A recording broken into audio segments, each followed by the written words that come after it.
Hello everyone, welcome to DTH Decoding the Hindu. We are here to decode the Hindu for all those examinations where you are needed to be updated with current affairs of national and international importance. Today's lecture is going to be very important, so please watch the video till last. And if you think that my efforts are worth appreciating, then please do like the video, subscribe my channel and share the video with your friends as well. So let's get started. आज है 2 सितंबर. सबसे पहले एक previous year question देखेंगे. Which one of the following is a reason why astronomical distances are measured in light years? A option, distance among stellar bodies do not change. B, gravity of stellar bodies do not change.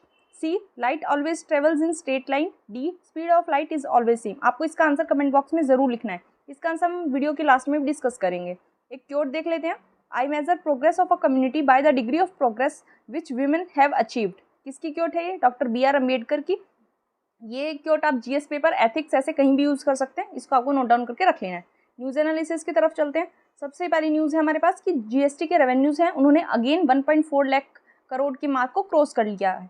ऐसा 6 successive month के लिए हुआ है. छठा month है ये successive month जिसमें GST का रेवेन्यू है जो 1.4 लाख करोड़ की मार्क को क्रॉस कर गया है. अब इसमें हमारे पास क्या इंपॉर्टेंट है पढ़ना? जीएसटी, जीएसटी काउंसिल और टैक्स ब्यूएंसी. सबसे पहले जीएसटी के बारे में देख लेते हैं. जीएसटी को 101st कॉन्स्टिट्यूशन अमेंडमेंट से लाया गया था 2016 में और ये हमारी कंट्री का सबसे बड़ा इनडायरेक्ट टैक्स रिफॉर्म माना जाता है. ये किस एम से लाया गया था? One nation one tax. पूरे नेशन के लिए एक टैक्स रखा जाएगा. इसमें सभी इनडायरेक्ट टैक्सेस को सब्स्यूम कर दिया, जैसे excise duty, VAT, service tax, luxury tax, इन सबको सब्स्यूम करके जीएसटी के अंदर ला दिया गया है. ये एक कंजम्पशन टैक्स है, मतलब जो फाइनल कंजम्पशन पॉइंट होता है वहीं पे ये लेवी किया जाता है, बीच में कहीं लेवी ये नहीं किया जाता. इसकी स्ट्रक्चर देख लेते हैं. सेंट्रल जीएसटी है वो एक्साइज ड्यूटी, सर्विस टैक्स, इन सबको कवर करेगा. स्टेट जीएसटी है वो वैट, लग्जरी टैक्स, इन सबको कवर करेगा. आईजीएसटी है जो इंटीग्रेटेड जीएसटी, ये इंटर स्टेट को ट्रेड को कवर करने के लिए बनाया गया है. इंटर स्टेट ट्रेड को कवर करने के लिए बनाया गया है. इसका मतलब ये कोई टैक्स नहीं है, ये स्टेट और यूनियन टैक्सेस को कोऑर्डिनेट करने के लिए एक सिस्टम है. 4 टियर स्ट्रक्चर देखा जा सकता है, मतलब 4 स्लैब्स देखे जाएंगे. टैक्स स्लैब्स 5% का, 12%, 18% और 28%. डिफरेंट गुड्स सर्विसेज को डिफरेंट स्लैब्स में रखा जाएगा. क्या रीज़न था जीएसटी को लाने का? सो दैट डबल टैक्सेशन को, जो टैक्सेस का कास्केडिंग इफेक्ट है उसको ख़त्म किया जा सके. टैक्सेस की मल्टीप्लिसिटी को ख़त्म किया जा सके. जो टैक्सेस के क्लासिफिकेशन का इशू आ जाता है उसको ख़त्म किया जा सके और एक कॉमन नेशनल मार्केट बनाई जा सके. कास्केडिंग इफेक्ट क्या होता है? टैक्स के ऊपर टैक्स पे करना, उसको कास्केडिंग इफेक्ट ऑफ टैक्सेस कहा जाता है. जब कोई भी मर्चेंट जो है वो कोई इनपुट के तौर पे गुड्स एंड सर्विसेज को प्रोक्योर करता है, उस टाइम पे वो जीएसटी को पे करेगा. उसके बाद वो उस जीएसटी को दोबारा क्या कर सकता है? वापस ले सकता है. कैसे ले सकता है? जब वो फाइनल गुड्स एंड सर्विसेज को सप्लाई कर दे, उस टाइम पे वो वापस उनकी डिमांड कर सकता है और उस डिमांड को क्या कहा जाएगा? इनपुट टैक्स क्रेडिट कहा जाएगा. जीएसटी कास्केडिंग इफेक्ट को अवॉइड करता है सो दैट जो एंड कंज्यूमर है उसके ऊपर टैक्स का बर्डन खत्म हो जाता है. जीएसटी काउंसिल के बारे में देख लेते हैं. जीएसटी काउंसिल स्टेट्स और सेंटर का एक जॉइंट फोरम है. प्रेसिडेंट ने इसको आर्टिकल 279A1 के अंदर बनाया था. मेंबर्स कौन होंगे इसके? सेंटर से मेंबर होंगे इसके. Union finance minister as chairperson होंगे. Union minister of state finance centre से. और सभी स्टेट्स जो हैं वो अपने जो भी उनका मिनिस्टर होगा फाइनेंस का और टैक्सेशन का इंचार्ज उसको नॉमिनेट करेगी, या फिर किसी और मिनिस्टर को भी एज मेंबर वो नॉमिनेट कर सकती हैं. फंक्शंस क्या होंगे काउंसिल के? काउंसिल के फंक्शंस आर्टिकल 279 में दिए गए हैं. और काउंसिल का काम क्या है कि जो जीएसटी है उससे रिलेटेड यूनियन और स्टेट्स को रेगमेंट करना. जीएसटी से रिलेटेड जो भी इंपॉर्टेंट इशूज़ आएंगे उन पे जो रेकमेंडेशन देगा, कौन देगा? जीएसटी काउंसिल देगी. और ये भी जीएसटी काउंसिल का काम होगा कि कौन कौन से गुड्स एंड सर्विसेज को जीएसटी के अंदर रखना है और कौन कौन से गुड्स एंड सर्विसेज को एग्जेम्प्ट करना है जीएसटी से, वो भी कौन बताएगा? जीएसटी काउंसिल बताएगी. जो वेरियस रेट हैं, टैक्स स्लैब्स हैं, वो कौन डिसाइड करेगा? जीएसटी काउंसिल करेगी. और अभी रिसेंटली क्या डेवलपमेंट की गई है? मई 2022 में सुप्रीम कोर्ट ने कहा था कि जीएसटी काउंसिल की जो रेकमेंडेशंस है वो बाइंडिंग नहीं होंगी. और 246A सॉरी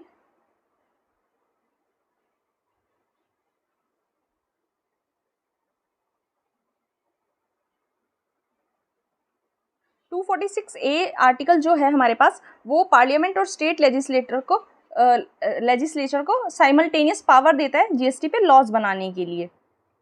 और ये जो मूव है इसको कुछ स्टेट्स जैसे केरला और तमिलनाडु ने वेलकम किया, क्योंकि उनको क्या लगता था कि स्टेट्स फ्लेक्सिबल होके अपनी कंडीशंस के हिसाब से जैसा उनको सूट करे उस हिसाब से जीएसटी काउंसिल की रिकमेंडेशंस को एक्सेप्ट करेंगी। तो केरला और तमिलनाडु ने इस मूव को वेलकम किया। जीएसटी का सिग्निफिकेंस क्या है? एक कॉमन यूनिफाइड मार्केट बना देता है और एक मार्केट कॉमन नेशनल मार्केट बन जाएगी, तो जिससे फॉरेन इन्वेस्टमेंट भी बढ़ेगी हमारी कंट्री में और मेक इन इंडिया का जो कैंपेन है वो भी बूस्ट होगा। टैक्सेशन है उसको सुव्यवस्थित कर देती है, स्ट्रीमलाइन कर देती है, क्योंकि सारे लॉज को हार्मोनाइज कर दिया जाएगा, प्रोसीजर को सिंपल कर दिया जाएगा और जो रेट्स हैं, टैक्सेस के रेट्स हैं, उनको भी हार्मोनाइज कर दिया जाएगा। टैक्स कंप्लायंस बढ़ जाएगा, लोग टैक्स देंगे, टैक्स रिटर्न भरेंगे क्योंकि ऑनलाइन भरा जाएगा, ऑनलाइन फ्रॉड की पॉसिबिलिटी कम हो जाती है। इनपुट क्रेडिट्स जो मर्चेंट्स लेंगे उनको भी वेरीफाई ऑनलाइन किया जाएगा, जिस वजह से टैक्स कंप्लायंस बढ़ जाएगा। टैक्स इवेजन, जो टैक्स लोग बचा लेते थे उससे जीएसटी आने से वो प्रैक्टिस डिस्करेज हो जाएगी। कैसे डिस्करेज हो जाएगी? इंटर स्टेट जो टैक्स के रेट्स थे वो डिफरेंट हुआ करते, तो टैक्स इवेजन के पर्पज़ से लोग क्या करते थे, जिस स्टेट में टैक्स रेट कम है वहाँ सामान पहुँचा दिया करते। इस टाइप से डिफरेंट रेट्स की का फ़ायदा उठाकर टैक्स इवेजन करते थे। अब क्योंकि यूनिफॉर्म स्टेट जीएसटी हो जाएगा और आईजीएसटी की हेल्प से जो टैक्स इवेजन है इसको डिस्करेज किया जा सकेगा। सर्टेनिटी आ जाएगी, प्रोसीजर जो है कॉमन हो जाएंगे, रजिस्ट्रेशन के लिए टैक्सेस का रिफंड होने लग जाएगा, कॉमन टैक्स बेस आ जाएगा सबके लिए। तो क्या हो जाएगा, जो हमारा टैक्सेशन सिस्टम है उसको एक सर्टेनिटी मिल जाएगी, करप्शन कम हो जाएगा क्योंकि ह्यूमन इंटरफेस कम हो जाएगा टैक्स पेयर और टैक्स एडमिनिस्ट्रेशन में। आदमियों का काम कौन रिप्लेस कर देगा? आईटी, कंप्यूटर्स की हेल्प से होने लग जाएगा, जो कि करप्शन में को कम करने में काफ़ी काम आएगा। सेकेंडरी सेक्टर भी बूस्ट होगा। सेकेंडरी सेक्टर बूस्ट होने का मतलब क्या है? एक्सपोर्ट्स बढ़ेंगे, हमारी मैन्युफैक्चरिंग एक्टिविटीज़ बढ़ेंगी, ज़्यादा एम्प्लॉयमेंट होएगी और इन सब के रिजल्ट से क्या होगा? हमारा जीडीपी बढ़ेगा।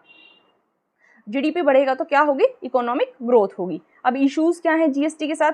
मल्टीपल टैक्स रेट्स हैं इंडिया में, हमें पता है इंडिया में काफ़ी सारे टैक्स रेट पाए जाते हैं, जिसकी वजह से ये जो सिंगल इनडायरेक्ट टैक्स लाने की प्रोग्रेस है इसको काफ़ी हैम्पर होगा। काफ़ी सारे सेस जो गवर्नमेंट ने ला दिए हैं, ये सेस कंपनसेशन सेस की फॉर्म में लाए गए हैं। और क्या किया गया? लग्जरी और सिन गुड्स पे सेस लगा दिया गया, ऑटोमोबाइल्स में भी फिर बाद में इसको इंक्लूड कर दिया गया। दोनों गवर्नमेंट्स के बीच में ट्रस्ट डेफिसिट आ जाता है, क्योंकि यूनियन गवर्नमेंट है जो वो काफ़ी सारे सेस लगा देती है और सेस का जो रेवेन्यू होता है वो स्टेट्स के साथ शेयर नहीं किया जाता, इसलिए स्टेट और सेंटर के बीच क्या हो जाता है? ट्रस्ट डेफिसिट हो जाता है। और जीएसटी जो है वो अपने इकोनॉमिक प्रोमिसेस को पूरा करने में फेल हुआ है, क्योंकि इस रिज़ाइन के आने के बाद स्टेट्स का रेवेन्यू है वो प्रोटेक्टेड नहीं हुआ। जो हमारी इकोनॉमी है उसके काफ़ी सारे ऐसे प्रोडक्ट्स हैं, काफ़ी ऐसे एरियाज़ हैं जिनको जीएसटी रिज़ाइन से बाहर रखा गया है, जैसे petroleum, real estate, electricity duties, इन सबको जीएसटी परव्यू से बाहर रखा गया है। टैक्स फिलिंग करने में कॉम्प्लेक्सिटी ज़्यादा देखी जाएगी, क्योंकि जीएसटी में एनुअल रिटर्न भरना पड़ेगा, जिसके लिए स्पेशल टैक्स पेयर्स चाहिए, स्पेशल जीएसटी ऑडिट करना पड़ेगा, इसलिए एक काफ़ी कॉम्प्लेक्स और कंफ्यूजिंग प्रोसेस हो जाएगी टैक्स पेयर्स के लिए। टैक्स रेट्स हाइयर हो जाएंगे। कैसे हो जाएंगे? क्योंकि 50% आइटम्स को 18% ब्रैकेट के अंदर, 18% वाले स्लैब के अंदर रखा गया है, जिससे क्या होगा? काफ़ी सारी एसेंशियल आइटम्स हैं, उनके रेट जो हैं वो काफ़ी बढ़ जाएंगे, उनके ऊपर काफ़ी हाई टैक्स लगाया गया है। एग्जाम्पल क्या है? ऑक्सीजन कंसनट्रेटर्स पे 12% टैक्स लगाया गया है, वैक्सीन्स पे 5% लगाया गया है, इस टाइप से टैक्स लगाया गया है। अब टैक्स बेयरेंसी देख लेते हैं क्या होता है। टैक्स बेयरेंसी, जब टैक्स की हमारी रेवेन्यू की ग्रोथ है, टैक्स रेवेन्यू की जो ग्रोथ है वो जीडीपी में चेंज होने से कितनी चेंज होती है, उस लिंक को टैक्स बेयरेंसी कहा जाता है। मतलब जीडीपी में थोड़ा सा चेंज आए, उससे हमारी टैक्स की रेवेन्यू की ग्रोथ कितनी चेंज होती है, उस चीज़ को क्या कहा जाएगा? टैक्स बेयरेंसी। मतलब एक टैक्स जब बायंट होगा तो क्या होगा? बिना टैक्स के रेट्स को बढ़ाए हमारी इनकम जो है वो ज़्यादा हो जाएगी। उस टाइम क्या कहा जाएगा कि टैक्स जो है वो बॉयंट है। ये था इससे। नेक्स्ट आर्टिकल की तरफ चलते हैं। IMF ने श्रीलंका को लोन दे दिया है। हमें पता है श्रीलंका काफ़ी टाइम से वेट में था IMF से लोन लेने के लिए। श्रीलंका में क्राइसिस चल रहा है, इसलिए IMF के बारे में देखना इंपॉर्टेंट हो जाता है। IMF 189 मेंबर कंट्रीज़ की एक ऑर्गेनाइजेशन है, जिसमें जो इसका IMF का एग्जीक्यूटिव बोर्ड है उसमें जो रिप्रेजेंटेशन है डिफरेंट मेंबर कंट्रीज़ को उनकी फाइनेंशियल इंपॉर्टेंस के अकॉर्डिंग दी जाती है। मतलब जो कंट्री इकोनॉमिकली सबसे ज़्यादा पावरफुल होगी उसके पास सबसे ज़्यादा वोटिंग पावर यहाँ देखी जा सकती है। IMF को फंड भी कहा जाता है। ये ब्रिटन वुड्स कॉन्फ्रेंस में आया था 1944 में। ये 44 कंट्रीज थी उस कॉन्फ्रेंस में 1944 में। उन्होंने जो 1930s में ग्रेट डिप्रेशन आया था, ऐसी सिचुएशन को अवॉइड करने के लिए इकोनॉमिक कोऑपरेशन के लिए इसको बनाया था। और जो कंट्रीज IMF की मेंबर नहीं है वो IBRD international bank for reconstruction and development की मेंबर भी नहीं बन सकती।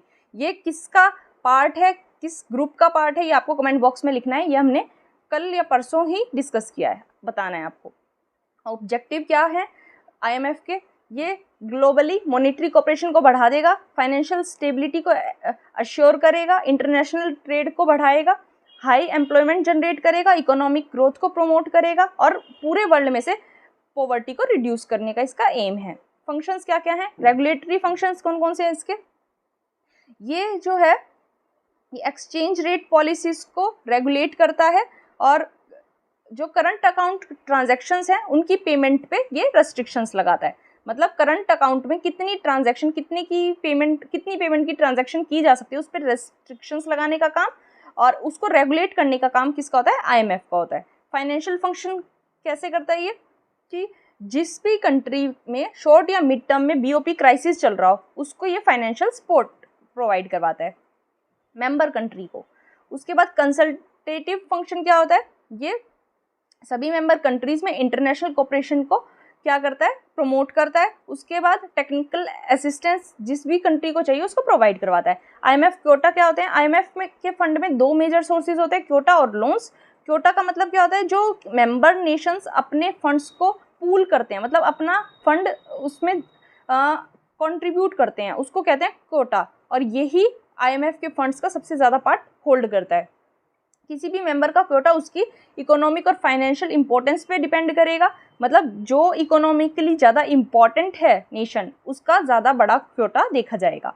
और क्योटा को इंक्रीजिंग पीरियोडिकली बढ़ाया जा रहा है सो दैट जो IMF के रिसोर्सेज हैं इनको बूस्ट किया जा सके। और IMF के रिसोर्सेज जो होते हैं वो स्पेशल ड्राइंग राइट्स में होते हैं, हमें पता है। स्पेशल ड्राइंग राइट्स के बारे में थोड़ा सा देख लेते हैं। ये क्या होते हैं, इस सप्लीमेंट्री फॉरेन एक्सचेंज रिजर्व के एसेट्स होते हैं जिनको कौन मेंटेन करता है, IMF। ये क्वेश्चन भी आया था UPSC में, आई थिंक 2020 में आया था कि स्पेशल ड्राइंग राइट्स किसका मैकेनिज्म है, वो है IMF का। ये कोई करेंसी नहीं है, इंपॉर्टेंट है, करेंसी नहीं है SDR। ये एक क्लेम है जो कि कोई भी IMF मेंबर उस क्लेम को करके करेंसी ले सकता है, मतलब पैसे ले सकता है इसके बदले में। इसकी वैल्यू जो है वो 5 करेंसीज से डिफाइन की जाती है। यहाँ 4 लिखा हुआ है, 5 आएगा। US dollar, euro, British pound, Chinese yuan और जापानीज येन। ये आपको पता होना चाहिए। सेंट्रल बैंक जो होते हैं सभी मेंबर कंट्रीज के, वो SDR अपने रखते हैं IMF के साथ सो दैट जब भी फाइनेंशियल क्राइसिस आए वो उन फंड्स को एक्सेस कर सके। वर्ल्ड इकोनॉमिक आउटलुक एक ऐसी रिपोर्ट या सर्वे कह सकते हैं जिसको IMF पब्लिश करता है। एक साल में 2 बार इसको पब्लिश किया जाता है, in the month of April and October. Globally जो इकोनॉमिक डेवलपमेंट्स हैं उनको ये एनालाइज करता रहता है, नियर टर्म, शॉर्ट टर्म और मिड टर्म वाली को। उसके बाद जो वर्ल्ड इकोनॉमिक आउटलुक है इसको पब्लिश किया जाता है जनवरी और जुलाई में। और मेनली जो इसके 2 मेन पब्लिकेशंस है उनको लाया जाता है अप्रैल और अक्टूबर में। एक्सटेंडेड फंड फैसिलिटी या फिर जिसको एक्सटेंडेड क्रेडिट फैसिलिटी भी कहा जाता है, इसके तहत IMF ने श्रीलंका को लोन दिया है, तो ये पढ़ना हमारे लिए इम्पॉर्टेंट हो जाता है। ये ऐसी फैसिलिटी है जिसको इसलिए बनाया गया था कि जिस भी कंट्री में सीरियस BOP क्राइसिस आया हुआ है, जो काफ़ी स्लो पेस से ग्रोथ कर रही है, उसको असिस्टेंस प्रोवाइड करवाया जा सके। और ये पॉलिसीज भी प्रोवाइड करवाती है सो दैट जो स्ट्रक्चरल इम्बैलेंस हो रहा है किसी भी कंट्री में उसको ठीक किया जा सके। इसका पर्पस क्या है कि किसी भी कंट्री को, जो मेंबर कंट्री है, उसके इकोनॉमिक प्रोग्राम्स को इस वे में डिज़ाइन किया जाए सो दैट कि उसकी पोजीशन स्टेबल की जा सके और पॉवर्टी को ख़त्म किया जा सके और ग्रोथ के पेस पे उसको लाया जा सके। और इसकी हेल्प से फॉरेन एड भी मिलने में हेल्प हो जाती है। एलिजिबिलिटी क्या है? एक ऐसी मेंबर कंट्री जो कि पॉवर्टी रिडक्शन और ग्रोथ बढ़ाने के लिए कमिटेड है, और अगर वो बीओपी क्राइसिस में है तो उस टाइम पे उसको ये फैसिलिटी दी जा सकती है, एक्सटेंडेड क्रेडिट फैसिलिटी। ड्यूरेशन कितने टाइम के लिए दी जा सकती है? ये 3 से 5 साल के लिए दी जा सकती है, और मैक्सिमम ड्यूरेशन कितनी हो सकती है इसकी? 5 साल। लेकिन एक्सपायरेशन के बाद अगर कोई कंट्री इसको एक्सटेंड करना चाहती है तो एडिशनल ECF मतलब एक्सटेंडेड क्रेडिट फैसिलिटी भी प्रोवाइड करवाई जा सकती है, अप्रूव किया जा सकता है उसको भी। कंडीशंस रखी जाएंगी सो दैट कि जो भी मेंबर कंट्री है वो फंड लेने के बाद एक स्टेबल और सस्टेनेबल मैक्रो इकोनॉमिक पोजीशन बनाने के लिए स्टेप्स ले, पॉलिसीज़ बनाएं। और इसमें क्या हो सकता है, ये जो सारी कमिटमेंट्स होंगी, ये जो सारी कमिटमेंट्स मेंबर कंट्री को करनी पड़ेंगी to take this facility, extended credit facility, इसको कंट्री के लेटर ऑफ इंटेंट में लिखा जाएगा। ये था IMF के बारे में। नेक्स्ट आर्टिकल की तरफ चलते हैं। नेक्स्ट आर्टिकल हमारे पास है कि जो दिल्ली के CM हैं, इन्होंने लेजिस्लेटिव असेंबली में कॉन्फिडेंस मोशन पास किया और वो पास हो भी गया। अब यहाँ इंपॉर्टेंट हो जाता है हमारे लिए कॉन्फिडेंस मोशन। अब आपको इस चीज़ में कंफ्यूज नहीं होना है, कॉन्फिडेंस मोशन और नो कॉन्फिडेंस मोशन दोनों एक चीज़ नहीं है। कैसे नहीं है देखते हैं। कॉन्फिडेंस मोशन ऐसा मोशन होता है जो गवर्नमेंट प्रपोज करती है सो दैट वो अपना कॉन्फिडेंस दिखा सके, वो एक ऐसा चांस लेती है जिससे वो गवर्नमेंट में अपना कॉन्फिडेंस शो कर सके। और नो कॉन्फिडेंस मोशन क्या होता है? जब मेनली अपोजिशन इसको लेके आती है नो कॉन्फिडेंस मोशन को, जब उसका काउंसिल ऑफ मिनिस्टर्स पे से विश्वास उठ जाता है, उनको लगता है कि काउंसिल ऑफ मिनिस्टर्स इस पोजीशन को होल्ड करने के लिए फिट नहीं है, अपनी रिस्पॉन्सिबिलिटी उठाने के लिए फिट नहीं है, उस कंडीशन में इसको लाया जाता है। और नो कॉन्फिडेंस मोशन को लाने के लिए कोई भी प्रायर रीज़न देने की ज़रूरत नहीं होती। प्रोसीजर क्या है नो कॉन्फिडेंस मोशन लाने का? सबसे पहली बात तो अंडर रूल 198 केवल लोकसभा में नो कॉन्फिडेंस मोशन लाया जा सकता है, राज्यसभा में इसको नहीं लाया जा सकता। हमारा कॉन्स्टिट्यूशन कॉन्फिडेंस मोशन या नो कॉन्फिडेंस मोशन के बारे में कुछ भी नहीं कहता, मतलब कॉन्स्टिट्यूशन में ये टर्म्स मेंशन है ही नहीं। लेकिन जो आर्टिकल 75 है ये क्या कहता है कि जो काउंसिल ऑफ मिनिस्टर होगी वो लोकसभा के लिए कलेक्टिवली रिस्पॉन्सिबल होगी। जब एक नो कॉन्फिडेंस मोशन को सबमिट किया जाएगा उस टाइम पे मिनिमम 50 मेंबर्स का सपोर्ट उसको चाहिए। अगर स्पीकर को सबसे पहले सेटिस्फाई होना होगा कि मोशन लाना ज़रूरी है, और अगर स्पीकर सेटिस्फाई हो जाता है तो वो हाउस में मोशन लाने की परमिशन दे सकता है। जब अगर मोशन पास हो जाएगा, नो कॉन्फिडेंस मोशन अगर हाउस में पास हो जाता है तो गवर्नमेंट को इमीडिएटली अपनी सीट वैकेंट करनी पड़ती है। और नो कॉन्फिडेंस मोशन को मेजॉरिटी चाहिए पास होने के लिए। मेजॉरिटी क्या चाहिए? जो भी इंडिविजुअल्स या पार्टीज़ वोटिंग में नहीं आएंगी उनके नंबर को हटा दिया जाएगा ओवरऑल स्ट्रेंथ में से। उसके बाद जो नंबर बचेगा उसकी मेजॉरिटी से इसको पास करवाना ज़रूरी हो जाएगा। ये आपको पता होना चाहिए। कॉन्फिडेंस मोशन को लेके आती है गवर्नमेंट खुद, और नो कॉन्फिडेंस मोशन को मेनली लेके आते हैं अपोजिशन। ये आपको डिफरेंस पता होना चाहिए। नेक्स्ट आर्टिकल की तरफ चलते हैं। नेक्स्ट आर्टिकल हमारे पास है, हमें पता है कि दिल्ली ने अभी फोरेंसिक एविडेंस कलेक्शन करना मैंडेटरी कर दिया है उस केस में जहां किसी भी एक्यूज्ड को 6 साल से ज़्यादा की सज़ा मिली है। लेकिन इसमें क्या कहा गया है कि ये लोड बढ़ा देगा, क्योंकि हमारे दिल्ली सिटी में केवल 2 फोरेंसिक लैब एग्जिस्ट करती हैं, और जो रोहिणी वाली है, एक है रोहिणी में, दूसरी है चाणक्यपुरी में। जो रोहिणी वाली फोरेंसिक लैब है उसमें ऑलरेडी 20,000 फोरेंसिक टेस्ट जो हैं वो पेंडिंग है, और मोर देन 300 पोस्ट उसमें वैकेंट है। इसलिए, और जो फोरेंसिक मोबाइल वैन के एलोकेशन की बात की गई थी उसके लिए क्या करना होगा, ये गवर्नमेंट को एडिशनल इंफ्रास्ट्रक्चर प्रोवाइड करवाना होगा, क्योंकि अभी हाल फिलहाल में केवल 2 फोरेंसिक लैब्स हैं और टोटल में हमारे पास केवल 6 फोरेंसिक मोबाइल वैन्स अवेलेबल हैं। इसलिए गवर्नमेंट को ज़्यादा से ज़्यादा लैब्स और वैन्स सैंक्शन करनी होगी। ये इसके बारे में आर्टिकल था, ये हमने 2-3 दिन पहले पढ़ा है, ये मैंने इसलिए आपको हल्का सा बता दिया। नेक्स्ट आर्टिकल की तरफ चलते हैं। हमने ये भी न्यूज़ 2-3 दिन पहले आई थी कि एक एलिफेंट काफ था, उसको फॉरेस्ट ऑफिशियल्स ने बचाया था, वो नदी में बह रहा था। अब क्या कहा गया है कि वो अपने झुंड के साथ रीयूनाइट हो गया है। तो यहाँ इम्पॉर्टेंट हमारे पास उस दिन भी हमने पढ़ा था मुदुमलाई टाइगर रिजर्व के बारे में और एलिफेंट के बारे में, ये देखना हमारे लिए इंपॉर्टेंट हो जाता है। मुदुमलाई के बारे में थोड़ा सा देख लेते हैं।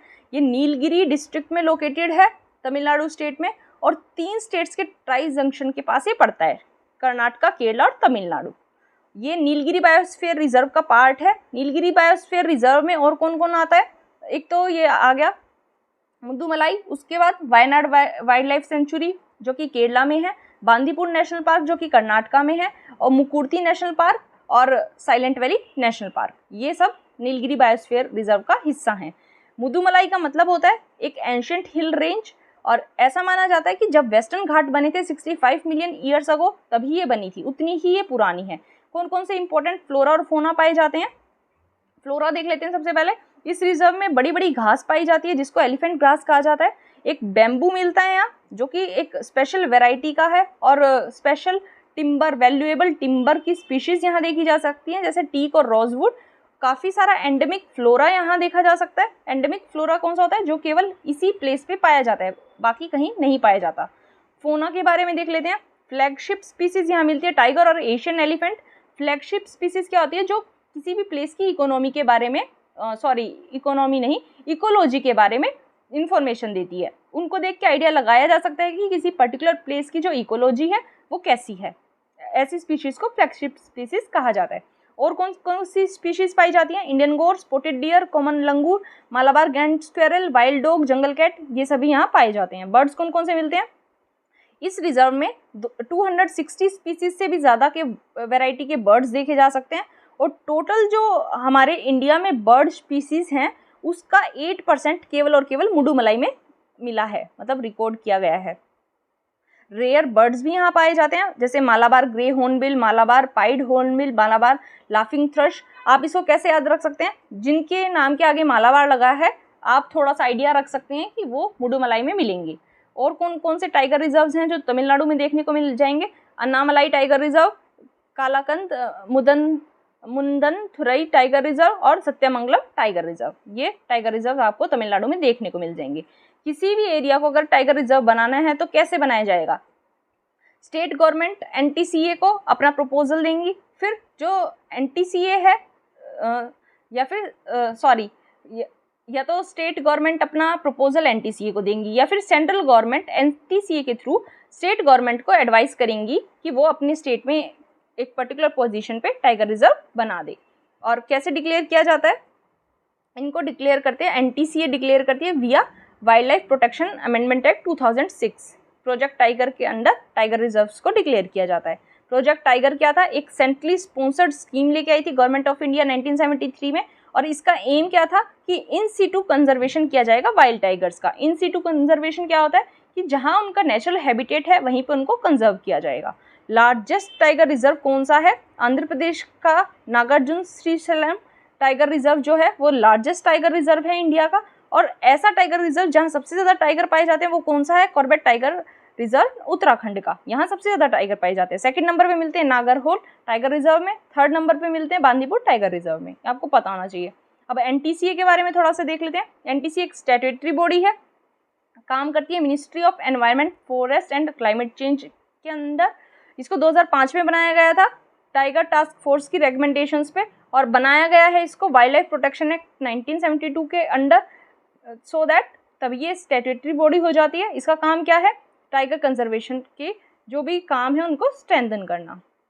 ये था मुदुमलाई टाइगर रिजर्व से रिलेटेड। अब एलिफेंट से रिलेटेड देख लेते हैं। एलिफेंट की 2 वैरायटीज़ होती हैं, एशियन एलिफेंट्स और अफ्रीकन एलिफेंट्स। एशियन एलिफेंट्स की भी 3 सब स्पीसीज पाई जाती हैं, इंडियन, सुमत्रन और श्रीलंकन, ये 3 सब स्पीसीज पाई जाती हैं। और सबसे ज़्यादा मेजॉरिटी कौन से की है, इंडियन सब स्पीसीज वालों की। ग्लोबली इनकी पॉपुलेशन अराउंड 20,000 से 40,000 देखी जा सकती है। प्रोटेक्शन स्टेटस इनका देख लेते हैं। IUCN लिस्ट में ये एंडेंजर्ड में आते हैं, वाइल्ड लाइफ प्रोटेक्शन एक्ट में शेड्यूल 1 में, साइट्स की अपेंडिक्स 1 में। आपको पता है सबसे ज़्यादा प्रोटेक्शन, हाईली प्रोटेक्टेड जो शेड्यूल है वाइल्ड लाइफ प्रोटेक्शन एक्ट का, वो शेड्यूल 1 है। साइट्स की अपेंडिक्स 1 है, उसमें सबसे ज़्यादा प्रोटेक्शन प्रोवाइड करवाया जाता है, आपको पता है। अफ्रीकन एलिफेंट्स के बारे में देख लेते हैं। इनकी भी 2 सब स्पीशीज़ पाई जाती है, सवन्ना एलिफेंट और फॉरेस्ट एलिफेंट। ग्लोबल पॉपुलेशन इनकी अराउंड 4 लाख के करीब है। ये न्यूज़ में आया था जुलाई 2020 में, क्योंकि बोट्सवाना में काफ़ी सारे एलिफेंट्स की डेथ देखने को मिली थी। प्रोटेक्शन स्टेटस क्या है? IUCN में जो अफ्रीकन सवाना एलिफेंट है इनका एंडेंजर्ड है, और अफ्रीकन वालों फॉरेस्ट एलिफेंट वालों का क्रिटिकली एंडेंजर्ड है, इनका डिफरेंट है। साइट्स में ये अपेंडिक्स की लिस्ट 2 में आते हैं। कंसर्न्स क्या है एलिफेंट से रिलेटेड?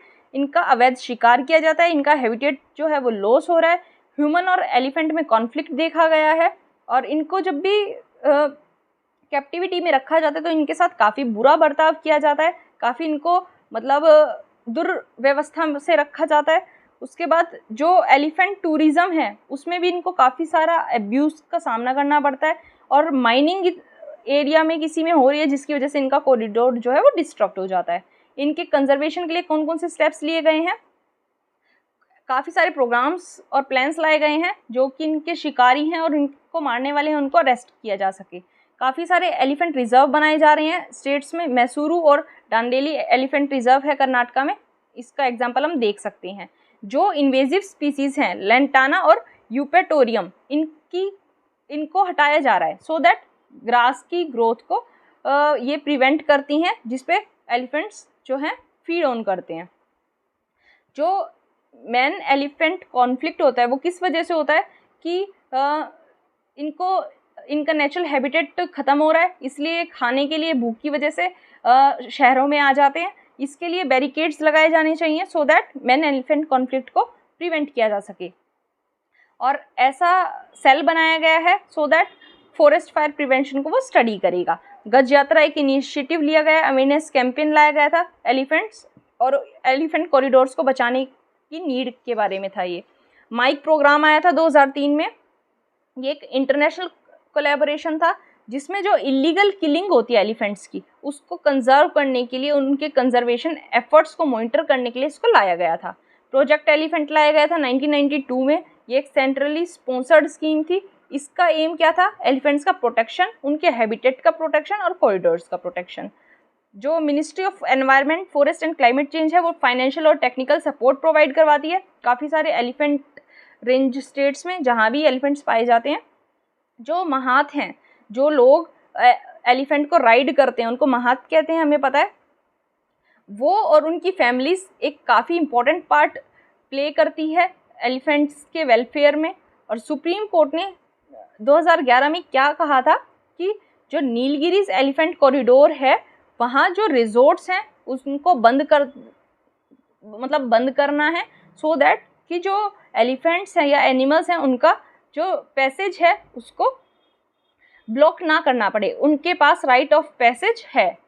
इसलिए ये डिसीजन सुप्रीम कोर्ट ने दिया था। यही था हमारे पास इसमें इम्पॉर्टेंट। नेक्स्ट आर्टिकल की तरफ चलते हैं। नेक्स्ट आर्टिकल सबसे पहले हमारे पास क्या है? केरला जो है वो बीजेपी की गवर्नमेंट से नई होप्स रख रहा है और पीएम मोदी ने अभी जो आदि शंकरा की जन्मभूमि है कलाड़ी में उसको विजिट किया था, इसलिए न्यूज़ आई है। और केरला के पीपल बीजेपी को नई होप से इसलिए देख रहे हैं क्योंकि उन्हें ये लगता है कि ये एक ऐसी पॉलिटिकल पार्टी है जो कि डेवलपमेंट ला सकती है और उनकी एस्पिरेशंस को फुलफिल कर सकती है। यहाँ आदि शंकरा के बारे में पढ़ना हमारे लिए इम्पोर्टेंट हो जाता है। इनको आदि शंकराचार्य को आदि शंकरा भी कहा जाता था। इनका जन्म कलाड़ी नियर कोची केरला में हुआ था 788 AD में। 33 की एज में इन्होंने केदारनाथ में केदार तीर्थ में समाधि ले ली थी। शिवा के ये बहुत बड़े भक्त थे। इन्होंने अद्वैत की जो डॉक्ट्रिन थी उसको प्रोपाउंड किया था। काफ़ी सारे उपनिषद, ब्रह्मसूत्रास और भगवत गीता पे इन्होंने क्या लिखी थी? कमेंट्रीज लिखी थी संस्कृत में। ये बुद्धिस्ट फिलोसफर्स के अपोज में थे, ये आपको पता होना चाहिए, इंपॉर्टेंट हो जाता है। इनके मेजर वर्क कौन कौन से हैं? सबसे पहला मेजर वर्क है इनका ब्रह्म सूत्र भाष्य, भज गोविंद स्तोत्र, निर्वाण शतकाम और प्राकरण ग्रंथ्स। ये इनके मेजर वर्क में आते हैं। और कौन कौन क्या क्या कंट्रीब्यूशन है इनका? जिस टाइम बुद्धिज्म बहुत ज़्यादा पॉपुलरिटी गेन कर रहा था उस टाइम पे हिंदुइज्म को रिवाइव करने का इनका बहुत बड़ा रोल माना जाता है। 4 इंडिया के कॉर्नर्स में इन्होंने 4 मठ इस्टेब्लिश किए थे, श्रृंगेरी, पुरी, द्वारका और बद्रीनाथ में, सो दैट कि सनातन धर्म को प्रोपोगेट किया जा सके। अब अद्वैत वेदांता क्या कहता है, इसको इन्होंने उपनिषद के जो टेक्स्ट हैं उनसे लिया है, ड्राइव किया है, और उनके अकॉर्डिंग सबसे बड़ा जो सत्य है वो है ब्रह्म। ये सबसे बड़ी रियलिटी है लाइफ की, और जो भी कोई पर्सन है उसका सेल्फ, उसकी आत्मा जो है वो ब्रह्म ही है। लेकिन क्या होता है कि वो अज्ञान के चलते, कोई भी पर्सन अज्ञान के चलते आत्मा को ब्रह्म से मिला नहीं पाता। यही इनकी फिलॉसफी थी। अभी इम्पोर्टेंट किस लिए हो जाता है कि जो हमारे प्राइम मिनिस्टर हैं उन्होंने आदि शंकराचार्य का केदारनाथ में 12 फुट स्टैट्यू इनॉग्रेट कह सकते हैं, अनवील किया कह सकते हैं, वो किया है, इसलिए इम्पोर्टेंट हो जाता है। अब नेक्स्ट न्यूज़ हमारे पास है कि एक एक्टिविटीज़ थी मैरी रोए, ये आज इनका देहांत हो गया है। आज हुआ है या आई डोंट नो, 1-2 दिन पहले हुआ है, लेकिन इनका देहांत हो गया है। अब इनका एक बहुत बड़ा कंट्रीब्यूशन माना जाता है कि इन्होंने क्रिश्चियन वुमेन जो थी उनको फैमिली प्रॉपर्टी में इक्वल शेयर दिलाया। कैसे दिलाया? जो Travancore Kochi Christian succession act था 1916 का, उसमें क्या कहा गया था कि जितना शेयर सन का होगा उससे 1/4 डॉटर को मिलेगा, या फिर 5000 रुपये, जो भी इनमें से कम होगा वो एक डॉटर को मिलेगा। इन्होंने इसके खिलाफ प्रोटेस्ट किया, और फिर जो सुप्रीम कोर्ट ने ऑर्डर दिए उसमें आया कि क्रिश्चियन वीमेन को भी इक्वल शेयर का पूरा हक है फैमिली प्रॉपर्टी में। इन्हें 1997 में मैन बुकर प्राइज भी दिया गया था।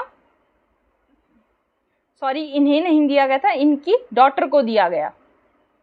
अब हमारे लिए इम्पॉर्टेंट हो जाता है इस प्राइज़ के बारे में पढ़ना। इसको इंटरनेशनल बुकर प्राइज़ कहा जाता है, और इसको एक सिंगल बुक को दिया जाता है हर साल, ऐसी बुक जिसको इंग्लिश में ट्रांसलेट किया गया है और पब्लिश हुई है वो यूके या आयरलैंड में। मतलब ओरिजिनल नहीं, कोई ऐसी बुक जिसको इंग्लिश में ट्रांसलेट किया गया है, यूके या आयरलैंड में वो पब्लिश हुई है, ऐसी एक बुक को एनुअली अवार्ड किया जाता है। और इसका एम क्या है, इस प्राइज़ का एम क्या है कि क्वालिटी जो फिक्शंस हैं उनकी रीडिंग को एनकरेज करना। जो सभी ट्रांसलेटर्स हैं उनके वर्क को यहाँ सराहाया जाता है, और जो प्राइज़ मनी होता है वो कितना होता है, 50,000 यूरो। वो मनी ऑथर और ट्रांसलेटर के बीच में इक्वली डिवाइड किया जाता है। जो भी शॉर्ट लिस्ट होके जाएगा ऑथर और ट्रांसलेटर, उनको भी कितने मिलेंगे, 2500 यूरो दिए जाएंगे।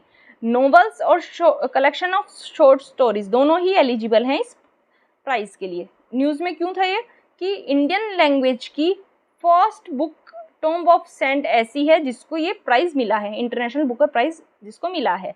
इसको हिंदी में पब्लिश किया गया था, नाम हिंदी में क्या था इसका, रेत समाधि। लिखी थी गीतांजलि श्री ने, ट्रांसलेट इसको इंग्लिश में किया था डेजी रॉकवेल ने। ये पहली बुक ऐसी है इंडियन लैंग्वेज की जिसको इंटरनेशनल बुकर प्राइज़ अवार्ड मिला है, ये आपको पता होना चाहिए। यही इसमें इंपॉर्टेंट था। नेक्स्ट आर्टिकल की तरफ चलते हैं।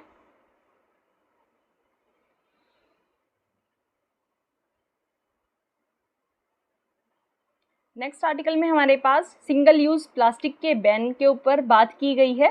सिंगल यूज़ प्लास्टिक क्या होते हैं, इनका पर्पस होता है कि इनको या तो एक बार यूज़ करके थ्रो कर दिया जाए, या फिर एक शॉर्ट पीरियड के लिए इनको यूज़ करके डिस्पोज कर दिया जाए। और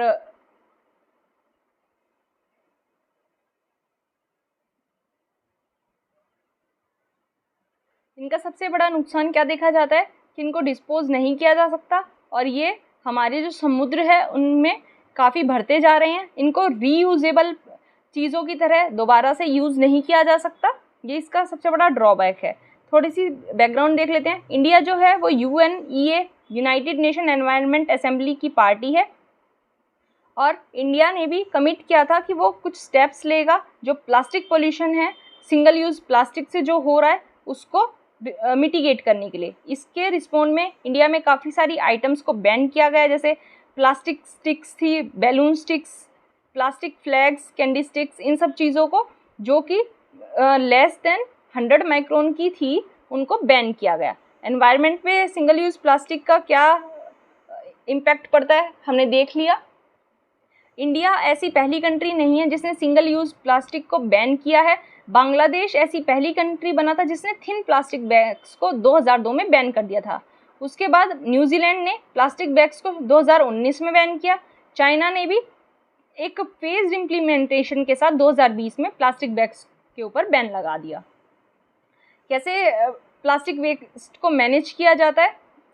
हमारे जो plastic waste management amendment rules 2021 हैं, उन्होंने क्या कहा कि 30 सितंबर 2021 के बाद ऐसा कोई प्लास्टिक का कैरी बैग जिसकी थिकनेस 75 माइक्रोन से कम होगी, ना ही वो मैन्युफैक्चर किया जाएगा, ना ही इंपोर्ट, ना ही डिस्ट्रीब्यूट, ना ही कहीं उसका यूज़ किया जाएगा। और 31 दिसंबर 2022 के लिए क्या रखा गया कि ऐसे प्लास्टिक कैरी बैग्स जिनकी जो थिकनेस है वो 120 माइक्रोन से कम होगी उनको बैन कर दिया जाएगा। मतलब सभी प्लास्टिक बैग्स को इसने बैन नहीं किया है। इसने क्या कहा है, ऐसे प्लास्टिक बैग्स जिनकी थिकनेस 75 माइक्रोन हो उसको आपको प्रोड्यूस नहीं करना है, उससे कम हो उनको आपको प्रोड्यूस नहीं करना। मतलब थिन वाले आप नहीं कर सकते। 75 माइक्रोन से अगर थिक कोई होगा प्लास्टिक बैग उसको आप मैन्युफैक्चर कर सकते हो। जो नॉन वुमेन प्लास्टिक है जिसको पॉलीप्रोपाइलिन भी कहा जाता है, वो कितना होना चाहिए? According to the new notification वो 60 GSM से ज़्यादा मोटा होना चाहिए, तब आप उसको मैन्युफैक्चर कर सकते हो। जो नॉन वुमेन प्लास्टिक होते हैं पॉलीप्रोपाइलिन वाले, वो एक क्लॉथ लाइक स्ट्रक्चर होता है लेकिन उनको प्लास्टिक में काउंट किया जाता है। जो सभी प्लास्टिक है उनमें सबसे ज़्यादा रिसाइक्लेबल कौन से टाइप के प्लास्टिक माने जाते हैं? जो कि पेट बोटल्स होती हैं उनको, इसलिए उनको इनके ऊपर कोई भी बैन नहीं लगाया गया है। काफ़ी सारे स्टेप्स इंडियन गवर्नमेंट ने लिए हैं इनोवेशन को प्रमोट करने के लिए और प्लास्टिक का अल्टरनेटिव ढूंढने के लिए। नेशनल और स्टेट लेवल पे कंट्रोल रूम्स भी इस्टेब्लिश किए हैं। प्लास्टिक सिंगल यूज़ प्लास्टिक का यूज़ और इलीगल सेल पे को चेक करने के लिए स्पेशल एनफोर्समेंट टीम्स भी लगाई हैं। बॉर्डर चेक पॉइंट्स भी इस्टेब्लिश किए हैं। CPCB ने भी एक ग्रीवेंस रिड्रेसल एप्लीकेशन लॉन्च किया है। अवेयरनेस कैंपेन्स भी हमारी गवर्नमेंट चला रही है। ये सब हमारी गवर्नमेंट ने मेजर्स लिए हैं for awareness regarding single use plastic. Manufacturer का क्या रोल होता है हमें पता है। एक्सटेंडेड प्रोड्यूसर रिस्पॉन्सिबिलिटी जो है वो मैन्युफैक्चरर की होती है। प्री कंजम्पशन और पोस्ट कंजम्पशन दोनों ही केसेस में जो सिंगल यूज़ प्लास्टिक को डिस्पोज करने की रिस्पॉन्सिबिलिटी है वो प्रोड्यूसर की होती है। सो दैट जो प्रोडक्ट है उसकी जो जब वो अपनी लाइफ को एंड करे उसको एक एनवायरमेंटली साउंड वे में उसको एंड किया जा सके। चैलेंजेस क्या आते हैं? ऑलमोस्ट हमारी 25 इंडियन स्टेट्स ने पहले ही प्लास्टिक को स्टेट लेवल पे बैन कर दिया था, लेकिन इनका रियलिटी में काफ़ी लिमिटेड इम्पैक्ट होता है क्योंकि जो लोकल लेवल अथॉरिटीज़ हैं वो इस बैन को अच्छे से एनफोर्स नहीं कर पाती। जैसे गाइडलाइंस मिलती हैं वैसे उनको एनफोर्स नहीं कर पाती। यहाँ सारा मामला जो है वो ख़राब हो जाता है। रिसर्च और डेवलपमेंट के फ्रंट पे क्या हो रहा है? कंज्यूमर को इन्फॉर्म करने की ज़रूरत है। कंज्यूमर को इस बैन के बारे में बताने की ज़रूरत है। कैसे बता सकते हैं? एडवर्टाइजमेंट्स के थ्रू, न्यूज़पेपर या टीवी कमर्शियल्स के थ्रू, सोशल मीडिया पर। और कंपनीज़ जो है उनको रिसर्च और डेवलपमेंट में इन्वेस्ट करने की ज़रूरत है सो दैट जो सस्टेनेबल अल्टरनेटिव्स हैं प्लास्टिक के उनको ढूंढा जा सके। प्लास्टिक पॉल्यूशन की प्रॉब्लम जो है वो केवल गवर्नमेंट की रिस्पॉन्सिबिलिटी नहीं है, वो इंडस्ट्रीज़, ब्रांड्स, मैन्युफैक्चरर सभी की रिस्पॉन्सिबिलिटी और इम्पोर्टेंटली कंज्यूमर्स की रिस्पॉन्सिबिलिटी है। क्या कहा गया है कि प्लास्टिक का अल्टरनेटिव ढूंढना ऑल्दो थोड़ा डिफ़िकल्ट है, लेकिन हम ग्रीनर अल्टरनेटिव्स पे भी जा सकते हैं। बायोडिग्रेडेबल और कंपोस्टेबल प्लास्टिक का भी यूज़ कर सकते हैं। उसकी तरफ जाने की हमारा आज का सबसे बड़ा एम होना चाहिए, सबसे बड़ा नीड है हमारी। नेक्स्ट आर्टिकल की तरफ चलते हैं। हमें पता है सुप्रीम कोर्ट ने कर्नाटका में आयरन और माइनिंग का जो बैन था उसको हटा दिया है 3 डिस्ट्रिक्ट्स में, बल्लारी, चित्रदुर्गा और तुमाकुरू डिस्ट्रिक्ट में। तो ये क्यों किया है? सबसे पहले मैं आपको बता देती हूँ। ये इसलिए किया है क्योंकि स्टेट ने काफ़ी अच्छा परफॉर्म किया है इकोलॉजी को बचाने में, और सुप्रीम कोर्ट ने कहा है कि इकोलॉजी और एनवायरनमेंट कंजर्वेशन के साथ साथ इकोनॉमिक डेवलपमेंट भी साथ में चलनी चाहिए। इसलिए आयरन ओर के बारे में देखना इंपॉर्टेंट हो जाता है। आयरन ओर क्या होते हैं? जिनसे ऐसी रॉक्स और मिनरल्स जिनसे इकोनॉमिकली मेटेलिक आयरन माइन किया जाता है। आयरन ऑक्साइड इन ओर्स में काफ़ी ज़्यादा देखा जाता है। इसका रंग dark grey, bright yellow, deep purple या रस्टी रेड, कैसा भी इसका रंग हो सकता है। इसके 4 कॉमन फॉर्म्स पाए जाते हैं, 4 या 5, मैग्नेटाइट, हेमेटाइट, जियोथाइट, लिमोनाइट और सिडेराइट। ये इसके कॉमन फॉर्म्स है आयरन के जो पाए जाते हैं। नेचुरल ओर या फिर डायरेक्ट शिपिंग ओर एक ऐसा ओर होता है जिसमें हाई परसेंटेज ऑफ हेमेटाइट और मैग्नेटाइट पाए जाता है। मतलब हेमेटाइट और मैग्नेटाइट में 60% से ज़्यादा आयरन मिलता है और इनको डायरेक्टली फर्नेसेस में डाल दिया जाता है जिससे आयरन ईजिली प्रोड्यूस हो जाता है। आयरन और एक रॉ मटेरियल है पिग आयरन बनाने में, जो कि स्टील को बनाने का एक मेन रॉ मटेरियल है, और स्टील जो है 98% अकाउंट करता है सभी माइंड आयरन ओर का, हमें पता होना चाहिए। टाइप्स देख लेते हैं आयरन ओर के। मैग्नेटाइट है सबसे इम्पॉर्टेंट और सबसे बेस्ट टाइप है ये आयरन ओर का। इसमें आयरन का कंटेंट 72% तक देखने को मिलता है। कहाँ कहाँ मिलता है ये? कर्नाटका, आंध्र प्रदेश, राजस्थान, तमिलनाडु, गोवा और केरला में ये आपको देखने को मिल जाएगा। हेमेटाइट भी एक इम्पॉर्टेंट आयरन का सोर्स है। 60 to 70% इसमें मेटेलिक आयरन पाया जाता है। रेडिश ब्राउन इसका कलर होता है। उड़ीसा, झारखंड, छत्तीसगढ़, आंध्र प्रदेश में ये पाया जा सकता है। और इस टाइप का और जो है वो कर्नाटका, महाराष्ट्र और गोवा में भी कुछ पार्ट में पाया जा सकता है। लिमोनाइट में 30 to 40% आयरन होता है। ये येलो कलर का होता है, ये एक लो ग्रेड का आयरन ओर होता है। सीडेराइट जो होता है इसमें लिमोनाइट से भी ज़्यादा इम्प्योरिटीज़ देखने को पाई जाती हैं और 48% तक मेटेलिक आयरन इसमें देखने को मिलती है। ब्राउन इसका कलर होता है। ये आयरन और कार्बन से मिलकर बना होता है। ये भी एक लो ग्रेड का आयरन ओर है और लाइम की प्रेजेंस होती है इसमें, इसलिए ये सेल्फ फ्लशिंग होता है, मतलब अपने आप चमकने वाला। डिस्ट्रीब्यूशन देखते हैं इसका। डिस्ट्रीब्यूशन सभी आयरन और रिजर्व्स का मैं बता रही हूँ, केवल इसका नहीं। उड़ीसा, झारखंड, छत्तीसगढ़, कर्नाटका, गोवा, तेलंगाना, आंध्र प्रदेश और तमिलनाडु, मेनली यहीं सारी आयरन और रिजर्व्स हैं वो पाई जाती हैं इंडिया की। ये आपको पता होना चाहिए था, ये इसमें इंपॉर्टेंट था। नेक्स्ट आर्टिकल की तरफ चलते हैं। नेक्स्ट आर्टिकल हमारे पास है, बांग्लादेश की जो प्राइम मिनिस्टर है वो नेक्स्ट वीक इंडिया आएंगी। अब यहाँ इम्पॉर्टेंट हो जाता है जो हमारा बांग्लादेश के साथ टाइज़ हैं। हमें पता है काफ़ी सारी अच्छी स्ट्रॉन्ग हिस्टोरिकल और कल्चरल टाइज़ हैं हमारे बीच, म्यूचुअल ट्रस्ट और अंडरस्टैंडिंग है। इंडिया बांग्लादेश रिलेशंस यहाँ इंपॉर्टेंट हो जाते हैं। इस आर्टिकल में हमें एक चीज़ पढ़नी है, वो है जॉइंट रिवर कमीशन। उससे पहले हमें पता होना चाहिए कि शेख हसीना जी जब यहाँ आएंगी तो वो अजमेर शरीफ जाके प्रेयर करेंगी। उसके साथ साथ मुजिब स्कॉलरशिप जो स्कॉलरशिप है उसको भी अवार्ड करेंगी। ये मुजिब स्कॉलरशिप क्या है? ये बांग्लादेश की गवर्नमेंट का एक इनिशिएटिव है।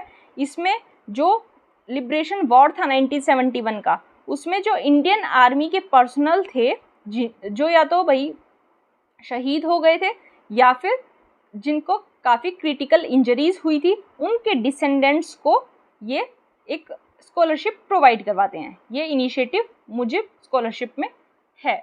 उसके बाद जॉइंट रिवर कमीशन को देख लेते हैं। जॉइंट रिवर कमीशन क्या है? इंडिया और बांग्लादेश का एक ये म्यूचुअल इंटरेस्ट के ऊपर बात करने का कमीशन है, जहां कॉमन बॉर्डर और कॉमन ट्रांसबाउंड्री रिवर्स के बारे में बात की जाती है। 1972 में इसको लाया गया था। इसको हेड करते हैं दोनों कंट्रीज़ के वाटर रिसोर्सेज के मिनिस्टर्स। सिग्निफिकेंस क्या है? इंडिया और बांग्लादेश 54 रिवर्स को शेयर करते हैं, जिसमें से 7 के ऊपर पहले भी एक फ्रेमवर्क डेवलप करने की बात हो चुकी है, वाटर शेयरिंग एग्रीमेंट की बात हो चुकी है। लास्ट मीटिंग में 8 मोर रिवर्स को इसमें इंक्लूड करने की बात थी, सो दैट रिवर्स के ऊपर डाटा एक्सचेंज किया जा सके। आउटकम क्या हुआ?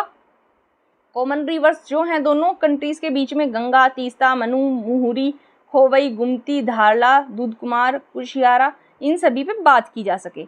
और केवल बात नहीं, फ्लड रिलेटेड डाटा और इन्फॉर्मेशन को भी एक्सचेंज किया जा सके। रिवर बैंक के प्रोटेक्शन के लिए जो काम होने वो भी मिलके किए जा सकें।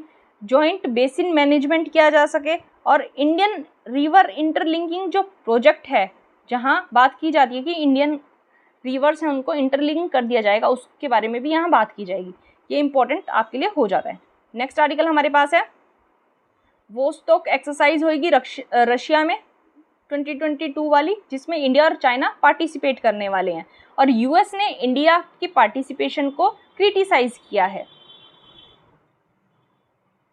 लेकिन इंडिया ने क्या कहा है कि हम इस एक्सरसाइज में, मल्टीलेटरल एक्सरसाइज में रेगुलर पार्ट करते हैं, इसीलिए हम इसमें इस बार भी पार्ट कर रहे हैं। इस आर्टिकल में हमारे लिए इम्पोर्टेंट है Gorkha rifles, CSTO collective security treaty organization और SCO शंघाई कोऑपरेशन ऑर्गेनाइजेशन। मैं इस आर्टिकल में केवल गोरखा राइफल्स और CSTO के बारे में बात करूंगी, SCO के बारे में यहाँ बात नहीं करूंगी। आर्टिकल लेक्चर लंबा हो रहा है और ये SCO जो है वो फ्रीक्वेंटली न्यूज़ में आता रहता है, हम लोग डिस्कस करते रहते हैं। मैंने आई थिंक 2 या 3 दिन पहले भी इसको डिस्कस किया था। गोरखा राइफल के बारे में देख लेते हैं। गोरखा राइफल की जो फर्स्ट रेजिमेंट है उसको लाए थे सर रॉबर्ट कोल्क्यूहॉर्न। कब लाए थे? 1815 में। 1947 के बाद ब्रिटेन, इंडिया, नेपाल का ट्रीपार्टाइट एग्रीमेंट हुआ, उसमें 6 गोरखा रेजिमेंट्स, जिनको पहले ब्रिटिश इंडियन आर्मी का पार्ट माना जाता था, वो उनको इंडियन आर्मी का पार्ट बना दिया गया। और इस ट्रूप में गोरखास हैं और ethnic Gorkha Nepali citizens of India हैं। जो पहले इनको रॉयल गोरखा रेजिमेंट कहा जाता था, तो ये रॉयल टाइटल जो है इसको हटा दिया गया और इनका नाम हो गया गोरखा रेजिमेंट्स। करंटली 30,000 नेपाली गोरखास जो हैं वो इंडियन आर्मी की 7 गोरखा रेजिमेंट्स में पाए जाते हैं, आपको पता होना चाहिए। नेक्स्ट है CSTO। CSTO एक तरह से मैं आपको बता देती हूँ, जो नाटो है, नॉर्थ अटलांटिक ट्रीटी ऑर्गेनाइजेशन, उसके जैसी ही एक अलायंस है। आप इस तरीके से इसको कोरिलेट करके याद रख सकते हैं कि एक मिलिट्री अलायंस है 6 कंट्रीज़ की। कब आई थी इफेक्ट में? 2002 में। हिस्ट्री देख लेते हैं इसकी। ये इसको साइन किया गया था 1992 में। 1992 में इसको 6 पोस्ट सोवियत स्टेट्स ने साइन किया था, Russia, Armenia, Kazakhstan, Kyrgyzstan, Tajikistan और उज्बेकिस्तान। इन्होंने कलेक्टिव सिक्योरिटी ट्रीटी को साइन किया था। इसको ताशकेंत पैक्ट और ताशकेंत ट्रीटी भी कहा जाता है। फिर 1994 में 3 और पोस्ट सोवियत स्टेट्स ने इसको साइन कर दिया, अजरबैजान, बेलारूस और जॉर्जिया ने। फिर 5 साल के बाद जो 6 मेंबर्स और आ गए इसमें, एक्सेप्ट 3 कौन कौन से इसमें नहीं हैं? जो अजरबैजान, जॉर्जिया और उज्बेकिस्तान, ये इसमें नहीं है। इन्होंने क्या कहा कि इस ट्रीटी को फिर से रिन्यू किया जाएगा और 2002 में इन 6 कंट्रीज़ ने मिलके इसको एक CSTO को एक मिलिट्री अलायंस के तौर पे क्रिएट कर दिया। मतलब हमने देखा कि अजरबैजान था, पहले था 1994 में, उज्बेकिस्तान ने स्टार्टिंग में इसको बनाने में हेल्प की थी, लेकिन बाद में 5 साल के बाद दोबारा से ये इन तीनों कंट्रीज़ ने अपना रोल पीछे कर लिया और बची हुई 6 कंट्रीज़ ने CSTO को मिलिट्री अलायंस के तौर पे क्रिएट कर दिया। हेडक्वार्टर इसके आपको मॉस्को में देखने को मिल जाएंगे। मेंबर जो हैं करंटली इसके member Armenia, Belarus, Kazakhstan, Kyrgyzstan, Russia और ताजिकिस्तान, ये इसके करंटली मेंबर्स है। ऑब्जेक्टिव क्या है इसका? इसका ऑब्जेक्टिव है कि रीजनल सिक्योरिटी को, इंटरनेशनल सिक्योरिटी को बनाना, पीस को बढ़ाना, साइबर सिक्योरिटी और स्टेबिलिटी को प्रमोट करना और कलेक्टिव बेसिस पे जो मेंबर स्टेट्स हैं इनकी सॉवरेनिटी, टेरिटोरियल इंटीग्रिटी और इंडिपेंडेंस को प्रोटेक्शन देना। मैंने आपको बताया ये नाटो की तरह है कि नाटो के किसी एक मेंबर पे अगर कोई बाहर की कंट्री अटैक कर देती है तो ये माना जाएगा कि वो सभी कंट्रीज़ के खिलाफ अटैक है। ऐसे ही ये CSTO काम करती है, ये आपको पता होना चाहिए। नेक्स्ट है हमारे पास काईमैक, एक ऐप है, ये लॉन्च किया गया है।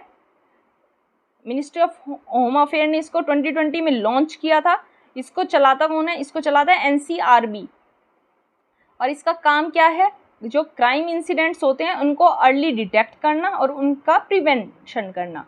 ये रियल टाइम में 24/7 ये अवेलेबल है, 24 घंटे अवेलेबल है और इन्फॉर्मेशन का एक सीमलेस फ्लो प्रोवाइड करवाता है। इससे क्या हो सकता है कि जो सिग्निफिकेंट क्राइम्स होते हैं उनके इंफॉर्मेशन को इजीली डिसेमिनेट किया जा सकता है, जैसे ह्यूमन ट्रैफिकिंग जो होती है उसके बारे में रियल टाइम पे इंफॉर्मेशन को शेयर किया जा सकता है, और इंटर स्टेट कोऑर्डिनेशन इसकी हेल्प से किया जा सकता है। कैसे किया जा सकता है? ट्रैफिक जो विक्टिम्स हैं उनको इजीली लोकेट और आइडेंटिफाई किया जा सकता है, और इन सभी क्राइम्स को प्रिवेंट, डिटेक्ट और इन्वेस्टिगेट किया जा सकता है। ये सब इसका क्राइम एक्ट का काम है। आपको याद रखना है, मिनिस्ट्री ऑफ होम अफेयर ने इसको लॉन्च किया था। इस एप्लीकेशन को रन कौन करता है, चलाता कौन है, यूज़ कौन करता है? NCRB, national crime records bureau. ये आपको पता होना चाहिए। नेक्स्ट हमारे पास है, इंडिया ने एक फर्स्ट इंडिजिनियसली वैक्सीन बना लिए, डेवलप कर ली है सर्वाइकल कैंसर को प्रिवेंट करने के लिए। नाम क्या है उसका? सर्वावैक, ये इसका नाम है। बनाई है SII ने, सीरम इंस्टीट्यूट ऑफ इंडिया ने, और इसको ड्रग कंट्रोलर जनरल ने अपनी अप्रूवल दे दिया है। अब इसके बारे में, वैक्सीन के बारे में थोड़ा सा देख लेते हैं। ये जो सर्वावैक है ये एक क्वाड्रीवैलेंट वैक्सीन है। क्वाड्रीवैलेंट वैक्सीन का मतलब क्या है कि ये 4 अलग अलग कैंसर के वेरिएंट्स के खिलाफ इफेक्टिव है, मतलब 4 वेरिएंट्स के खिलाफ ये इफेक्टिव पाई गई है, जिससे क्या होता है, human HPV, human papilloma virus, जिसकी वजह से होता है, ऐसे 4 वेरिएंट्स के खिलाफ ये इफेक्टिव पाई गई है। और इसको पार्टनरशिप में बनाया है DBT के biotechnology industry research assistance council और Bill and Melinda Gates foundation ने। इसमें जो हमारा इंडिया है उसमें जो सर्वाइकल कैंसर के केसेस हैं 83% और 70% पूरे वर्ल्ड में, उसमें HPV टाइप 16 या 18 वाला वायरस देखा जाता है। और इसका जो ट्रांसमिशन है वो या तो सेक्सुअल एक्टिविटी की वजह से इन्फ्लुएंस होता है, और एज की वजह से भी वो इन्फ्लुएंस होता है। जो ये ऑलमोस्ट 75% जो सेक्सुअली एक्टिव अडल्ट्स होते हैं वो इनमें से किसी एक टाइप के HPV टाइप वायरस से इन्फेक्टेड पाए गए हैं। तो ये वैक्सीन यहाँ इंपॉर्टेंट हो जाती है। ये साल के लास्ट तक आ जाएगी। इसके एक शॉट की प्राइस होगा अराउंड 200 से 400। ये इंपॉर्टेंट हो जाता है। ये नेक्स्ट आर्टिकल हमारे पास है, smart solution challenge and inclusive cities award दिए गए हैं 2022। बेलगावी को मिला है ये अवार्ड।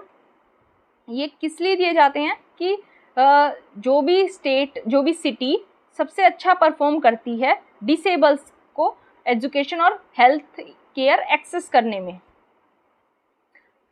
उनको ये अवार्ड दिया जाता है। ये एक national institute of urban affairs और यूनाइटेड नेशंस का जॉइंट इनिशिएटिव है, सो दैट कि सिटी लेवल चैलेंजेस हैं जो कि डिसेबल्स को, विमेन, गर्ल्स और सीनियर सिटीजन्स के इंक्लूजन को प्रमोट करने के लिए बनाए गए हैं, सो दैट कि जो भी चैलेंजेस है उनको किस तरह से इन सभी लोगों के लिए एक्सेसिबल किया जा सकता है, उसके लिए बनाया गया है। नेक्स्ट आर्टिकल हमारे पास है कि हमें पता है रिसेंटली जो स्मिता सभरवाल है, उन्होंने जो बिल्किस बानो केस पे जो कन्विक्ट्स हैं उनको रेमिशन देने की बात हुई है, उस पर अपना ऑब्जेक्शन जताया है। उन्होंने कहा है कि ये जो रेमिशन है ये सही नहीं है। तो उसी से रिलेटेड आर्टिकल्स हैं कि क्या किसी सिविल सर्वेंट को लॉ और गवर्नेंस पे अपने व्यूज़ को एक्सप्रेस करने का राइट है। तो ये बात की गई है BN श्री कृष्णा जी से और K सुजाता राव। ये दोनों BN श्री कृष्णा जो हैं वो retired justice of supreme court हैं, K सुजाता राव जो हैं वो रिटायर्ड IAS ऑफिसर हैं। तो इन्होंने क्या कहा है, BN श्री कृष्णा जी ने क्या कहा है कि डेमोक्रेसी में सभी के पास राइट है अपने ओपिनियन को एक्सप्रेस करने का, ऑब्जेक्शन करने का भी राइट है, और सहमति या असहमति जताने का भी राइट है। ऐसा ही एक IAS ऑफिसर के केस पे भी लागू होता है, उनके पास भी सहमति या असहमति जताने का राइट है। और इन्होंने सुजाता राव जी ने क्या कहा है,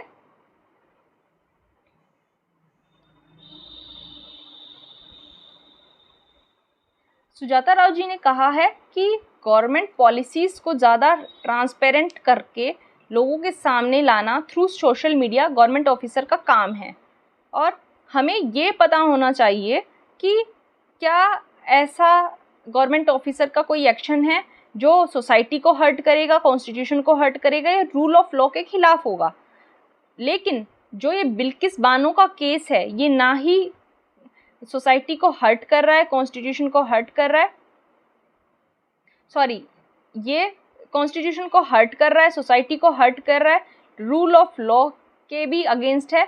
लेकिन ये कोई गवर्नमेंट पॉलिसी नहीं है जिसके खिलाफ कोई सिविल सर्वेंट अपना ओपिनियन नहीं दे सकता। कोई गवर्नमेंट पॉलिसी होती है वहाँ सिविल सर्वेंट का काम आता है कि वो उसको इम्प्लीमेंट करे अच्छे से, लेकिन ये कोई गवर्नमेंट पॉलिसी नहीं है। यहाँ किसी भी सिविल सर्वेंट को अपना ओपिनियन, अपना राइट टू डिसेंट रखने का पूरा अधिकार है। और जो फंडामेंटल राइट्स हमारे होते हैं उनको रीजनेबली रेस्ट्रिक्ट किया जाता है, और रीजनेबली रेस्ट्रिक्ट इस वे से किया जाता है कि क्या मीडियम है वो मैटर नहीं करता। मैटर ये करता है कि किस मैनर में रेस्ट्रिक्ट करना है, आप किस पर्पस के लिए उस राइट को यूज़ कर रहे हैं, उस पर्पस को रेस्ट्रिक्ट करना है, और किस मेथड से रेस्ट्रिक्शन करना है, ये सब इम्पॉर्टेंट होता है। इसलिए क्योंकि ये गवर्नमेंट पॉलिसी के खिलाफ नहीं है, इसलिए इनका कहना है कि समिता सब्रवाल का जो स्टेप है वो ठीक है according to them. Next article हमारे पास है कि आज भी एकेडमिक्स और रिसर्च में विमेन की प्रेजेंस काफ़ी कम देखी जाती है,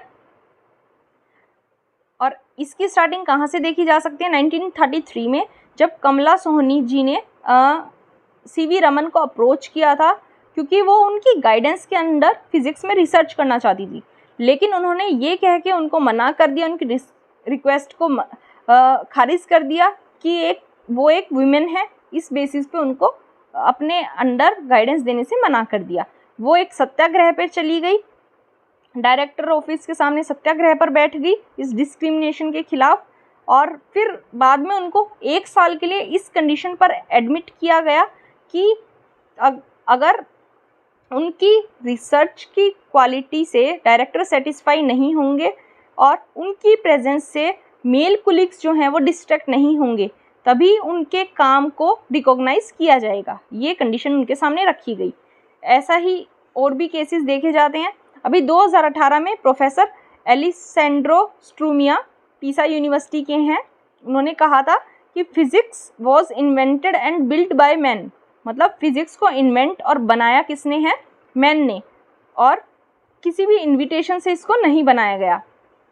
कहने का मतलब ये था उनका कि वीमेन जो है वो फिज़िक्स की रिसर्च के लिए कैपेबल नहीं है, कम कैपेबल है एज़ कम्पेयर टू मैन, और इसी वजह से इनको जो CERN है, CERN ऑर्गेनाइजेशन है जो, उसने ऑफेंसिव कहा था इनकी स्टेटमेंट को और इनको सस्पेंड भी कर दिया था। और आयरनिकली एक दिन के बाद ही जो डोना स्ट्रिकलैंड है उनको नोबेल प्राइज़ मिला फिज़िक्स में। उनके लेज़र्स पे उन्होंने जो काम किया उसकी वजह से उनको नोबेल प्राइज़ दिया गया, और ये 3rd वीमेन बनी फिज़िक्स में नोबेल प्राइज़ लेने वाली। फर्स्ट वीमेन थी मैरी क्यूरी, 1903 में मिला था। सेकंड वीमेन थी 1963 में लेने वाली मैरिया जियोपर्ट मेयर, और थर्ड बनी डोना स्ट्रिकलैंड। हमारी गवर्नमेंट ने काफ़ी इनिशिएटिव्स लिए हैं सो दैट वीमेन की हायर एजुकेशन को इंसेंटिव देकर उनको प्रमोट करने के लिए। एक इनिशिएटिव है Gati, gender advancement for transforming institution. ये department of science and technology के अंडर लाया गया है, साइंस एंड टेक्नोलॉजी में जेंडर इक्विटी को प्रमोट करने के लिए। एक और स्कीम लाई गई है Kiran, knowledge involvement in research advancement through nurturing. ये भी DST के अंडर है। इसका भी काम है कि विमेन साइंटिस्ट को एनकरेज करना, और जो फैमिली रीजंस की वजह से वो रिसर्च पे गिव अप कर देती है उन रीजंस को प्रिवेंट करना। कुछ इंस्टीट्यूशंस के पास क्रैचेस भी खोले गए हैं कि जो साइंटिस्ट मदर्स हैं वो अपने रिसर्च वर्क के साथ साथ अपने घर की जो अपने बच्चों की रिस्पॉन्सिबिलिटीज़ हैं उनको भी अच्छे से निभा पाएँ। वीमेन का जो पोजीशन है साइंस, टेक्नोलॉजी, मैथमेटिक्स में, वो पोजीशन काफ़ी डिसअपॉइंटिंग है। इंडिया काफ़ी लो पोजीशन में है। इंडिया में रिसर्चर केवल 14% फीमेल्स पाई जाती हैं, जापान में ये 16% पाई जाती हैं, नीदरलैंड में 26, यूएस में 27, यूके में 39। ये कंट्रीज़ कुछ अच्छा परफॉर्म नहीं कर रही हैं। इनसे ज़्यादा अच्छा एक गुड रेशियो किन कंट्रीज़ में पाया जाता है जहाँ ऑलमोस्ट इक्वल नंबर मिलता है फीमेल और मेल रिसर्चर्स का, वो है साउथ अफ्रीका, इजिप्ट, जहाँ 45% फीमेल रिसर्चर्स मिलती हैं, और क्यूबा ऐसा है जहाँ 49% फीमेल रिसर्चर्स देखने को मिल जाएंगी। हाईएस्ट फीमेल रिसर्चर्स कहाँ देखने को मिलेंगी? ट्यूनीशिया, अफ्रीका में, यहाँ 55% फीमेल रिसर्चर्स हैं। उसके बाद अर्जेंटीना में 53%, और फिर न्यूजीलैंड, यहाँ 52%। अब इंडिया में 43% वीमेन जो हैं वो साइंस, टेक्नोलॉजी, मैथमेटिक्स में ग्रेजुएट तो कर लेती हैं, लेकिन 14% ही ऐसी होती हैं जो हायर एकेडमिक इंस्टीट्यूशंस या फिर रिसर्च करने के लिए आगे बढ़ती हैं। इसीलिए फीमेल और मेल का जो पार्टिसिपेशन है ग्रेजुएट स्टडीज़ में वो तो कंपेरेबल है, लेकिन जब बात आती है रिसर्च की तो उनका जो पार्टिसिपेशन है वो एकदम ड्रॉप हो जाता है, 27% रह जाता है एज़ कम्पेयर टू 73% मेन। तो यहाँ फ़र्क देखा जा सकता है। जहाँ जैसे जैसे फैकल्टी पोजीशंस में भी आप ये भेदभाव देख सकते हैं, भेदभाव नहीं कहेंगे, ये गैप देख सकते हैं। जैसे जैसे पोजीशंस बढ़ती जाती हैं वैसे वैसे वीमेन की परसेंटेज कम होती जाती है। हमारे इंडिया में 3 साइंस एकेडमीज़ हैं, वहाँ काफ़ी कम प्रोपोर्शन में वीमेन फेलोज़ देखी जाती हैं। उसके बाद मोस्टली जो स्टेम इंस्टीट्यूट्स होते हैं, साइंस, टेक्नोलॉजी एंड मैथमेटिक्स के इंस्टीट्यूट जो होते हैं, वहाँ वीमेन को एट मोस्ट 20% प्रोफेसर वाली पोजीशंस पे देखा जा सकता है। आईआईटी मद्रास में 314 प्रोफेसर्स में से जस्ट 31 प्रोफेसर फीमेल हैं, और आईआईटी बॉम्बे में 143 में से जस्ट 25 वीमेन हैं। आपको पता होना चाहिए, ये फिगर्स इंपॉर्टेंट हो सकते हैं।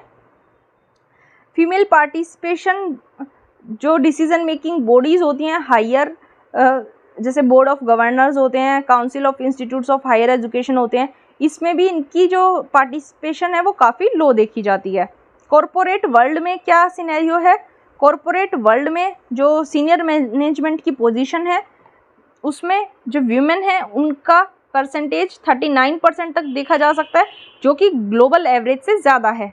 उसका रीज़न क्या है कि जो मैकेनिज़्म अपनाया जाता है प्राइवेट सेक्टर में सिलेक्शन और प्रमोशन के लिए, वो मेरिट के बेस पे होता है। मतलब क्योंकि हमें पता है मार्केट ओरिएंटेड काम होता है, इसलिए एकेडमिक इंस्टीट्यूशंस की तरह यहाँ कोई भी बायसनेस नहीं होती, यहाँ मेरिट के ऊपर काम होता है। रिजल्ट ओरिएंटेड मार्केट होती है, इसलिए जो भी रिजल्ट अच्छा देगा उसी को प्रमोट किया जाएगा यहाँ, इसलिए जो गैप है वो कम देखा जा सकता है। काफ़ी सारी स्कीम्स के तहत गवर्नमेंट ने क्या ट्राई किया है कि फ्लेक्सिबल आवर टाइम रखा जा सके। कोई अगर वीमेन ब्रेक ले लेती है तो उसको दोबारा रीजॉइन करने के लिए मैकेनिज़्म बताया है।